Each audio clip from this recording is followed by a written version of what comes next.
What starts as a simple request for more time quickly spirals into a lesson on courtroom attitude, power dynamics, and consequences. A defendant scrambling to come up with restitution, a judge with zero patience for excuses, and moments where one wrong comment nearly changes everything. And that's just the beginning. Because what unfolds next involves no contact orders, weapons concerns, and some of the most tense judicial decision-making you'll see all week. Buckle up. This courtroom gets real, fast. You're still here. I am. Okay. This is the last time the whole summer. This is it? Mm-hmm. Oh, kind of sad. Anyway, go ahead. Good afternoon, Your Honor. Alex Parks on behalf of Mr. Moore Jones. More Jones. All right. What are we doing? Your Honor, we spoke with the prosecution this morning about a potential plea deal. We are asking for an adjournment in this matter to discuss the offer further and to give our client time to collect the restitution. Okay. So part of the plea is restitution. So timing wise, how much time do you have a number, and then how much time is it going to take him to try to? We do have a number. A few weeks, Your Honor. A few weeks. It's your last time. You're going to make this difficult on me, aren't you?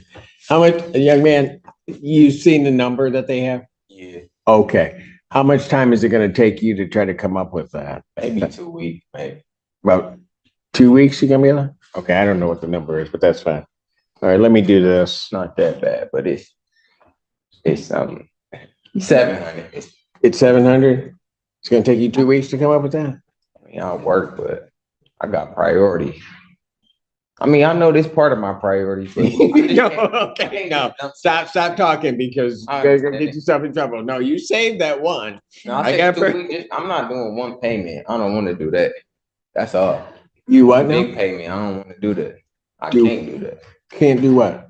700 at once. That's what I was saying. He'll have it in a couple weeks. Right, that's all I'm trying to figure out is how long it's going to take you to do that without messing your whole self up. I'm just trying to set a date that you can try to make it happen.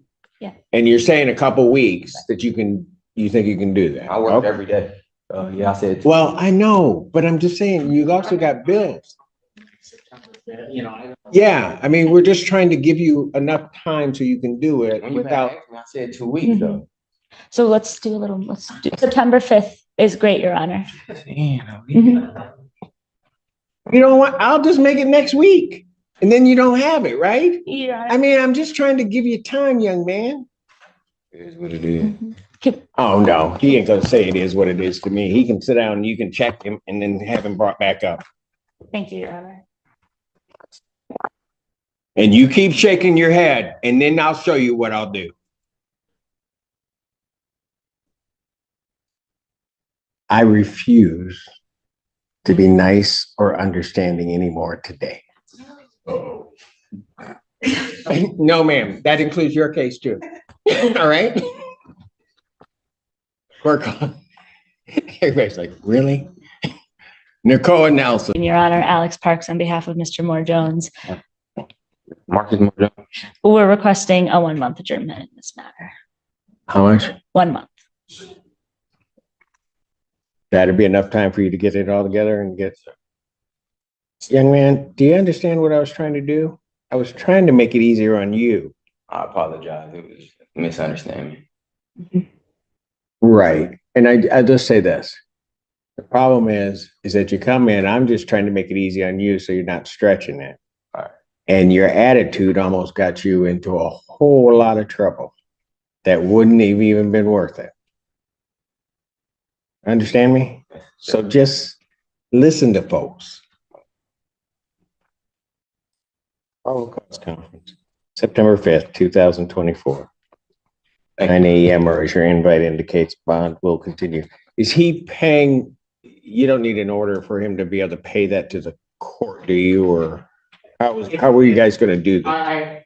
I believe Mr. Moore Jones had made a comment that he didn't want to just do it all in one lump sum. Right. So if he wishes to make payments, we can an order can be made so that that can happen. I don't have an issue with that. Right? If we submit an order to the court allowing payments to be made on the restitution. Yes, if you submit an order that we then hold it for payment, we'd hold it as what technically a bond, but to be paid out for restitution. That way, as he gets paid through this period, or as he has the money, he can pay it here so that he doesn't have to come up with it all at once and try to hold it or do whatever. Thank you. All right. Thank you. Hey, and next time, just check the attitude, man. All right. Okay? Because he hasn't done much today and he almost had to take you. All right, take care. Thank you for signing back on, Mr. Miller. Yes, Your Honor. All right, and Mr. Miller, I want to thank you for something else, all right? Can I? Yes, Your Honor. So before court began, you were on, we had the screen turned on, you were smoking. It's secret. I And- didn't. No, I never hold on, really do. hold on. And my staff told you not to smoke, and you immediately put it out and then apologized for that. And they appreciated the fact that you apologized and that you immediately took care of it, okay? Thank you, Your Honor. So thank you for that, sir. Take care, Ms. Miller. You too. Thank you. And what did you want to tell me? I just want to know if there's any way possible that the no contact can be lifted anytime soon. And why do you ask? I guess. Because I don't feel endangered by Landon. We have an apartment together. I feel very, very safe with him. We have 2 cats. We have jobs. It's just a lot harder to do it alone. And I never wanted him to be taken out of the apartment. All right.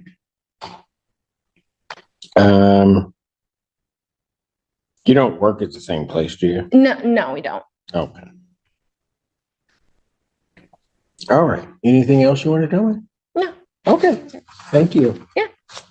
Anything from the people on? Yeah, Your Honor, for the record, the people opposing changing the bond at the time of the arraignment, we did include in one of the court that made the bond decision that there's no contact order to be aware that our office was concerned for this victim.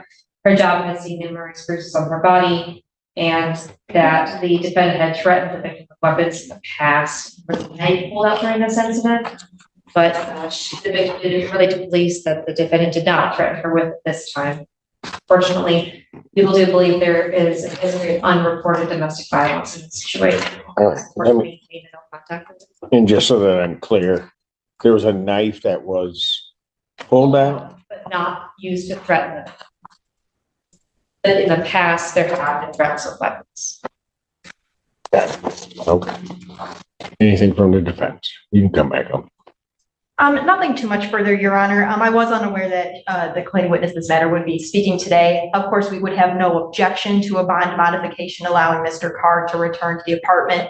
He has expressed to me that that is their shared residence and he does wish to return back there. However, he did not know how she felt about it, as of course he has not had any contact with her since the arraignment. Nothing further to add from us though, Your Honor. All right. I guess I'm concerned about this knife. So it was brought out but not used. It was not used to threaten, but it was pulled out during this incident. Do we have any, I guess, reason as to why it was pulled out? And the exact. Oh, The exact statement at the time when the victim spoke to the police that evening was that the defendant, while driving, took out a pocket knife, began playing with it, flicking it open and closed over and over again while driving over 90 miles an hour. She felt threatened, but he didn't threaten her directly with the knife. She, in the past, he would play with knives, sometimes opening it, putting it towards someone and telling her, don't move, things like that. Until we can get a better handle on that, I'm not going to change any of the bond conditions. Given that, and given what I'm hearing, that there were past issues, as well as the fact that, although not used, there was a weapon involved while driving at a high rate of speed. So I'm not going to change the bond condition. I'm going to leave it as that. Thank you. All right. And what did you want to tell me? I am requesting a slight modification in the no contact order. I would like verbal contact because we have 4 children.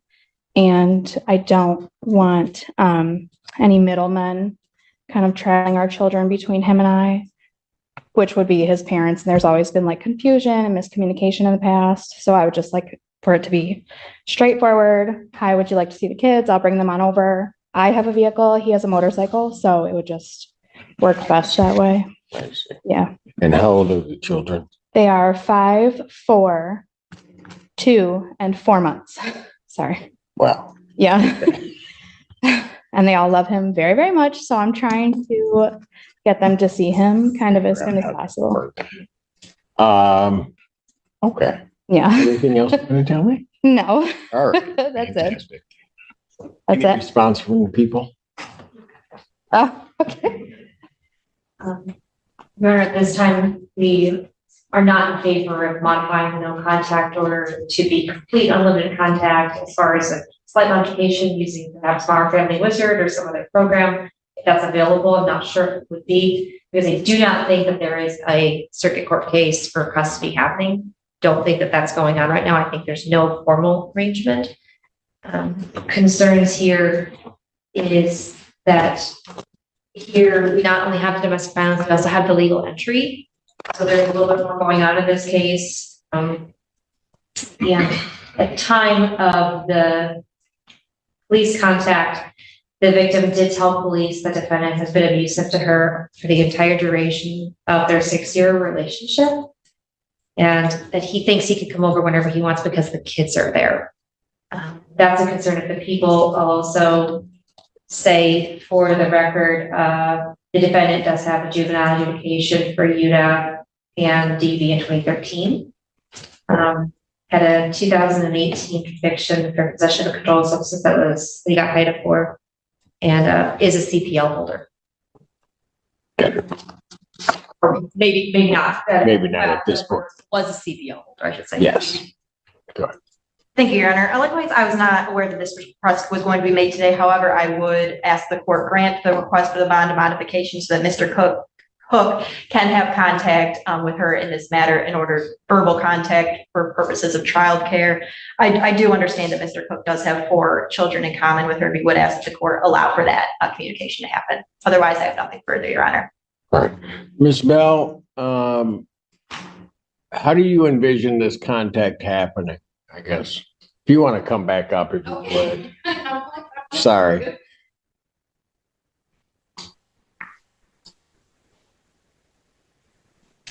I wouldn't mind text messages or phone calls being made. He contacts our 5-year-old via FaceTime every day. So I'm like totally fine with that. If he wants to see the kids, I'd be more than happy to drop them off at his parents', which is where he lives right now. I'm completely okay with that. Okay, so, but it wouldn't be a circumstance where he would be coming over. No. Yeah, no. No, I want my home to kind of be like off limits for myself and the kids. Okay. I want it to be my place of peace, but I do also want my children to be with him, as my 5-year-old is already like, where's dad? And I'm like, he's working. So Gotcha. yeah, Okay. we get it figured out. So it wouldn't be an issue of him through this mechanism, if this were to happen, Right. having any reason to believe that he would be able to just come over. Right. And we also, all of their birthdays, our 3 oldest, their birthdays are within like a 2.5-week time span. So we have a giant family birthday party in the summer, which is also coming up, which I would also like for us to obviously be in the public setting of both of our families at the birthday party kind of thing. It's more of just like an alone in-home situation that I'm not comfortable with as much, but yeah. Okay. You All right. understand where I'm coming from? I get it. Okay. Okay. Okay. Thank you. Thank you very much. What I will do in this case is I will, well, first of all, let me address one thing. The My Family Wizard, I think the cost with that probably would be a cost that they couldn't afford at this point in time. And there's nothing pending before the family court. What I will allow, I'll modify the no contact provision in this instance to allow written, electronic, or verbal contact only regarding the minor children. So that's the only reason that you would have to contact her. You understand that, sir? Okay. And if the contact in any way gets abusive in terms of its frequency or otherwise, then the court will stop it altogether if that's what happens. Okay? Thank you. With reference to the party upcoming, counsel, you'll probably need to talk with your client and everything once things are more formalized and potentially submit an order to allow that to occur. Thank you, Your Honor. Thank you. Thank you. About the cases you had out before Judge Fresh Hour, are you done with those? No, yes. Yeah. Okay. Sorry. Eric, which one? Yes, sir. I'm done. Your Honor, I didn't do any assault and battery. Well, hold on. Eric, you know how this works. Okay, keep my mouth shut. There you go. I learned, sorry. Yeah, he learned. Thank you. After he told me about the magic bullet and it. Oh, no. Yeah, you think I'd ever forget that? I don't think you. Mr. Brown, Yes, sir. you remember Mr. Vermeulen Yes, sir. and the magic bullet Yeah, that took out like 3 deer or something? Yeah. 5 of them. 5 of them, all at one time. Hey, Eric. All right, so. All right. So what do you want me to do? We could go out to after that next pre-trial date. I can see about trying to get something wrapped up on everything, Your Honor. Okay, so he's on 21st. So I'll go to. Well, he appears before me on the 21st. I can set it for the 22nd or the 29th, which would be 22nd is great. 22nd. Probable cause adjourned August 22nd, 2024, 9 a.m. Thank you very much. Bond continued. Thank you, Judge. Can I have a PR, please? Please, my sister would pick me up and paint me. I hadn't had my medication. I didn't do any crimes. Can you please give me a PR? Judge, Your Honor, you know me. I'm not gonna let you down. I promise you. I will not let you down. Please, Judge Simpson. Any response from the people on that? Yes, Your Honor, thank you.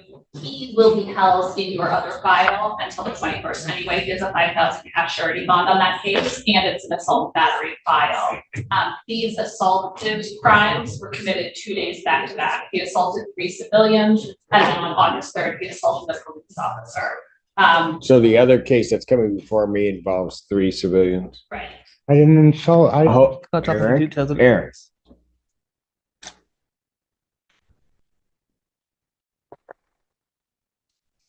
What I'm going to do at this point, I moved this up a week. Thank you. So I'm trying not to hold you as long as I can. That other case, I'll be able to take a look at on the 21st. But at this time, it wouldn't matter whether I give you a PR on this one because you're going to be held on the other one. So I'll just continue his bond on this matter. Thank you, Judge. Thank you, Your Honor. Thank you. Because it's his bond on this one's only $100. Thank you, Judge. Appreciate it. Have a good day. You do the same, man. Good afternoon, Your Honor. Where's the rest of his paint? It's Oh, I'm sorry. warm today, Your Honor. Huh? It's just a little warm today. But if you would like him to wear pants in the future, I will make sure that It's is warm today little warm. as opposed to any other day in August. It's what? Say. I'll wear Dockers next time. You know. What you say? I'll wear He said Dockers. he'll wear pants next time. Okay, just checking. He understood what I was saying. Yep. See, she was trying to defend you. Didn't need to. I just needed to give you a reminder. As this courtroom session comes to a close, what stands out most is how quickly everyday legal requests can turn into defining moments for a case. What began as a discussion about restitution and scheduling revealed something much deeper: the importance of responsibility, courtroom behavior, and judicial discretion. The judge initially showed a willingness to work with the defendant, asking reasonable questions about timing, finances, and the ability to comply without creating further harm. This is an important reminder that courts often try to balance accountability with real-life circumstances. However, that flexibility comes with conditions. Tone matters. Attitude matters. The judge made it very clear that even small displays of frustration or dismissiveness can put a defendant at risk of harsher outcomes. In this case, a moment of attitude nearly changed the direction of the ruling entirely. Ultimately, the court allowed restitution to be paid over time through a structured process, giving the defendant a realistic path forward while still protecting the integrity of the case. The hearing then moved into much more serious territory: bond conditions and no-contact orders involving allegations of domestic violence. These decisions are never simple. While personal assurances of safety and shared family responsibilities were presented, the court had to weigh them against documented concerns, past behavior, and the presence of a weapon during a high-risk situation. Even without a direct threat, the context surrounding the knife and reckless driving raised red flags that the court could not ignore. When children became part of the discussion, the judge carefully narrowed the scope of communication rather than allowing unrestricted contact. This decision reflects a common judicial approach, protecting children while minimizing opportunities for further conflict or harm. By limiting communication strictly to matters involving the children, the court established clear boundaries and consequences for any misuse of that contact. Overall, this case highlights a critical truth about the legal system. Judges are not only ruling on facts, but also on behavior, credibility, and risk. Every word spoken in court carries weight, and every decision is shaped by both the present moment and the past record.